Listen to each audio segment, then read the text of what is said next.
Hello friends, welcome to my channel. ഇന്ന് നമുക്ക് നെല്ലിക്കയുടെ wine ഉണ്ടാക്കുന്നത് എങ്ങനെയാണെന്ന് നോക്കാം. അപ്പോൾ അതിലേക്ക് ഞാൻ 1 കിലോ നെല്ലിക്ക വാങ്ങിയിട്ടുണ്ട്. ഇത് നന്നായി കഴുകി തുടച്ചെടുത്തതാണ്, തീരെ വെള്ളം പാടില്ല. പിന്നെ അതിലേക്ക് 1 കിലോ ശർക്കരയുണ്ട്. പിന്നെ അതിലേക്ക് കറുകപ്പട്ട, ഇതൊരു 2 ഇഞ്ച് നീളത്തിലുള്ളതാണ്, ഞാൻ ചെറുതാക്കി മുറിച്ചതാണ്. ഇത് നാട്ടിൽ നിന്ന് ഞങ്ങളുടെ വീട്ടിൽ ഉണ്ടായിരുന്നതാണ്, അത് വെട്ടിയിട്ട് ഉണക്കി കൊണ്ടുവന്നതാണ്. നല്ല നല്ല ക്വാളിറ്റി നോക്കി മേടിച്ചിട്ടാണ്. നാട്ടിലത്തെ ആകുമ്പോൾ പിന്നെ നമുക്ക് പ്രശ്നമില്ലല്ലോ, സ്വന്തം വീട്ടിലത്തേന്. പിന്നെ ഇതൊരു ഗ്രാമ്പൂണ്, ഇതൊരു 20 എണ്ണം. പിന്നെ ഏലക്കായയുടെ തൊലി കളഞ്ഞിട്ടുള്ളതാണ്, ഒരു 10 ഏലക്കായ എടുത്തിട്ടുണ്ട്. അപ്പോൾ അതിലൊക്കെ പോയസൺ ഉണ്ടെന്ന് പറയുന്നത് കാരണം തൊലി കളഞ്ഞിട്ട് കുരുണ് എടുത്തിട്ടുള്ളത്. പിന്നെ നമുക്ക് ഇടുന്നത് എങ്ങനെയാണെന്ന് നോക്കാം.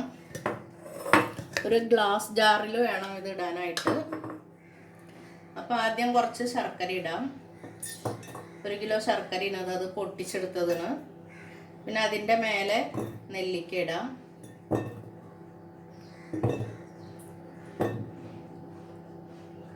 അത് കഴിഞ്ഞിട്ട് കുറച്ച് ശർക്കര ഇടാം.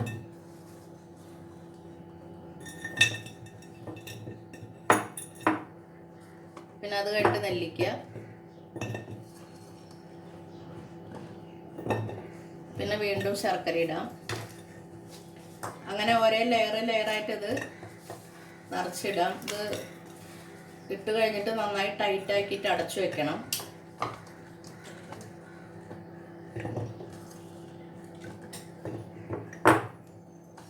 നന്നായി ടൈറ്റ് ആക്കിയിട്ട് അടച്ചു വെച്ചിട്ട് ഇതിൻ്റെ മൂടി കൊണ്ടും അടയ്ക്കുക. പിന്നെ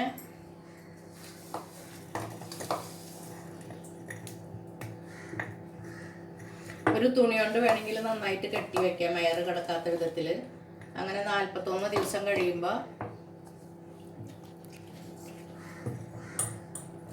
ഇത് അരിച്ചെടുത്തിട്ട് നമുക്ക് ഉപയോഗിക്കാം. അപ്പം ആ നെല്ലിക്കയുടെ സത്ത് മുഴുവൻ ഇതിൽ വെള്ളമായിട്ട് വന്നിട്ടുണ്ടായിരിക്കും. നെല്ലിക്ക കുറച്ച് ചുങ്ങിയിട്ടുണ്ടായിരിക്കും. ഇതിപ്പോൾ 2 ദിവസം അങ്ങനെ കഴിഞ്ഞാൽ ഒന്ന് അമങ്ങിക്കോളും. ബോട്ടിൽ കുറച്ച് ചെറുതായി പോയി. 1 കിലോ കൊള്ളണില്ല, ഇതിലൊരു 5-6 ബാക്കിയുണ്ട്. ഇത്ര ഇടാം. ഇനിയിപ്പോൾ നാളേക്ക് നോക്കിയാൽ ശർക്കര ഉരുക്കിയിട്ട് കുറച്ച് ഇതിൽ ഗ്യാപ്പ് ഉണ്ടാവും. അപ്പോൾ വേണമെങ്കിൽ ഇട്ട് കൊടുക്കാം.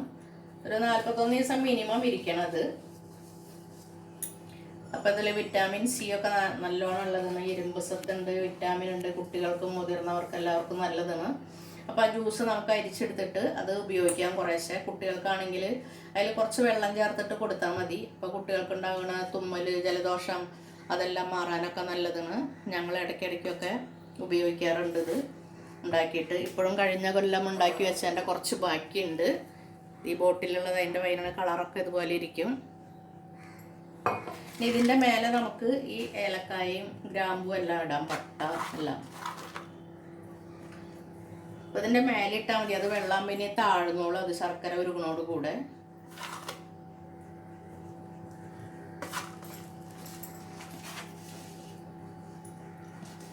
എല്ലാം അങ്ങനെ ഇട്ട് നന്നായി അടച്ചു വയ്ക്കുക.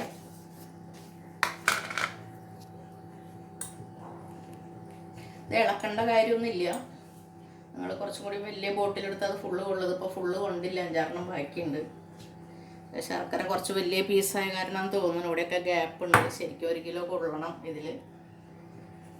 അപ്പോൾ നിങ്ങളെല്ലാവരും തയ്യാറാക്കി നോക്കുക, എന്നിട്ട് ഉപയോഗിക്കുക. എല്ലാവർക്കും, മുതിർന്നവർക്കും കുട്ടികൾക്കും എല്ലാവർക്കും നല്ലതാണ്. നെല്ലിക്ക വൈൻ, നെല്ലിക്കയുടെ എല്ലാ ഗുണങ്ങളും കിട്ടും.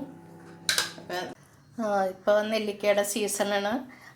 അപ്പോൾ നമ്മൾ ഈ സീസണിൽ വാങ്ങിയിട്ട് ഇതുപോലെയൊക്കെ വൈനോ ഒക്കെ ഉണ്ടാക്കിയിട്ട് സൂക്ഷിച്ച് വയ്ക്കാം. പിന്നെ ചിലർ അച്ചാറിടും, ഉണക്കി വയ്ക്കും. എന്തിനായാലും നെല്ലിക്കയുടെ ഗുണമൊന്നും പോവാതെ തന്നെ നമുക്ക് ലഭിക്കും. പിന്നെ ഇതിൽ വിറ്റാമിൻ സി ധാരാളമുള്ള കാരണം നമുക്ക് ഇമ്മ്യൂണിറ്റി കൂട്ടാനും എല്ലാത്തിനും നല്ലതാണ്. നമ്മുടെ മുടി, സ്കിൻ ഇതിനെല്ലാം നല്ലതാണ്. കൊളസ്ട്രോൾ കുറയ്ക്കും, അതുകൊണ്ട് ഹാർട്ടിൻ്റെ സംരക്ഷണത്തിനും നല്ലതാണ്. ഇപ്പോൾ ഒരു നെല്ലിക്ക നമുക്ക് ഒറ്റയ്ക്ക് കഴിക്കാൻ, ഇങ്ങനെ ഒരെണ്ണം തന്നെ ആയാലും കഴിക്കാൻ കുറച്ച് ബുദ്ധിമുട്ടാവും. പക്ഷേ ഇങ്ങനെ വൈനാക്കിയിട്ട് ഉപയോഗിക്കാം നമുക്ക്, കുട്ടികൾക്കും മുതിർന്നവർക്കൊക്കെ. ഇപ്പോൾ ഒരു വലിയവർക്കാണെങ്കിൽ 1 ഔൺസ് വീതം കഴിക്കാം, അതല്ലെങ്കിൽ 1/2 ഔൺസ്.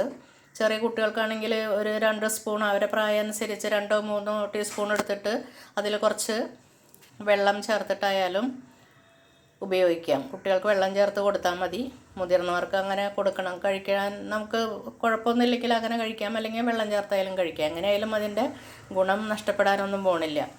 അപ്പോൾ നിങ്ങളെല്ലാവരും തയ്യാറാക്കി നോക്കി അത് ഉപയോഗിക്കുക. അപ്പോൾ അതിൻ്റെ ഗുണങ്ങളെല്ലാം മനസ്സിലാവും. നിങ്ങൾക്ക് എൻ്റെ വീഡിയോ ഇഷ്ടപ്പെട്ടു എന്ന് കരുതുന്നു. ഇഷ്ടപ്പെട്ടെങ്കിൽ നിങ്ങളെല്ലാവരും ലൈക്ക് ചെയ്യുക, ഷെയർ ചെയ്യുക. പിന്നെ സബ്സ്ക്രൈബ് ചെയ്യാത്തവർ സബ്സ്ക്രൈബ് ചെയ്യാനും മറക്കരുത്. മറ്റൊരു വീഡിയോയുമായി വീണ്ടും എത്താം. Thank you.